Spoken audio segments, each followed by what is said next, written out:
সিরিয়ার রাজধানী দামেস্কের দক্ষিণ পশ্চিম কিসওয়ায় সাবেক সামরিক ব্যারাকে একাধিক দফায় হামলা চালিয়েছে ইসরায়েলি বাহিনী। রাষ্ট্রীয় গণমাধ্যম আল ইখবারিয়া টিভি জানিয়েছে, বুধবার ২৭ আগস্ট ইসরায়েলি বিমানগুলো ওই এলাকায় টানা বোমা বর্ষণ করে। আল জাজিরার সানাদ ফ্যাক্ট চেকিং এজেন্সি যাচাইকৃত ভিডিওতেও যুদ্ধবিমানের কিসওয়ার বিভিন্ন স্থাপনায় আঘাত হানতে দেখা যায়।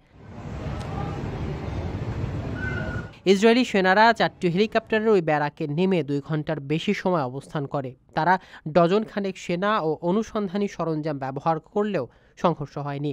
এর মাত্র একদিন আগেই একই এলাকায় ড্রোন হামলায় ৬ জন সিরীয় নেতা নিহত হয়েছিল। অন্তর্বর্তীকালীন প্রেসিডেন্ট আহমেদ আল শারার সরকার অভিযোগ করেছে, ইসরায়েল অঞ্চলে প্রভাব বিস্তারের পরিকল্পনা করছে।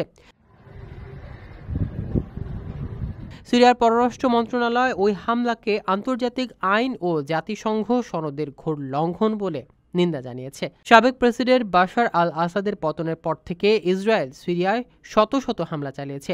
সম্প্রতি তারা গোলান মালভূমির বাফার জোন দখল করে এবং মাউন্ট হার্নম সংলগ্ন পাহাড়ি এলাকায় সেনা পাঠায়।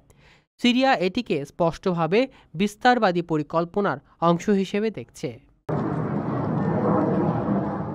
লক্ষাধিক টাকা বেতনে কর্মী নিচ্ছে জাপান।